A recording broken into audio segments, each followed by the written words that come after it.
spirituality is a kind of struggle for our soul.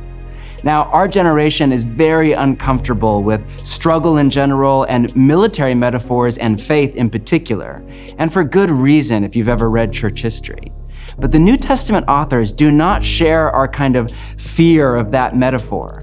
Over and over, they liken following Jesus not only to a struggle, but to a kind of war for the soul. Paul, the most prolific writer in the New Testament, says, "Fight the good fight of faith," a famous line. He also writes, "Put on the full armor of God so that you can take your stand against the devil's schemes." He's very careful to note that our struggle is not against flesh and blood, but against the spiritual forces of evil. I no longer think of the Holy Spirit as the holy who. Today I recognize the Holy Spirit as my ally, my champion, advocate, and guide. He is the executor of God's will, come to infuse us with strength, the one who equips us not to just get by, but to actually thrive and shine forth and live the abundant life that Jesus spoke about so often. This power is critical in the life of a believer. In fact, it was so important to Jesus that his disciples have this power, that he did not allow them to begin their ministries until they received it.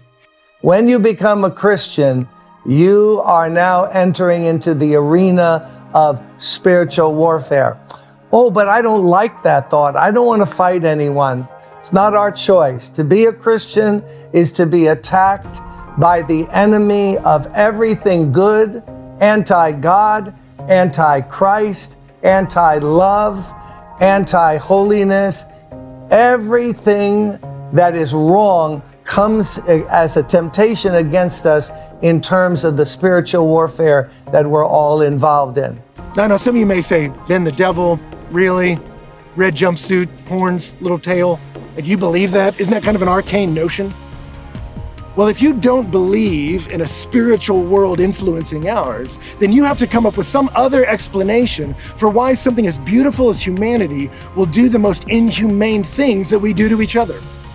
How do you explain the genocides, the constant wars in our history? How do you explain the exploitation of humanity around the world and our callous indifference? How do you explain the darkness in our own hearts? But I'll tell you the truth. It's for your good that I'm going away. And just stop for a moment and listen to what Jesus is saying. He's saying, it's for your good that I'm going away. How could that be? Then he answers in the next phrase, unless I go away, the counselor will not come to you. But if I go, I'll send him to you.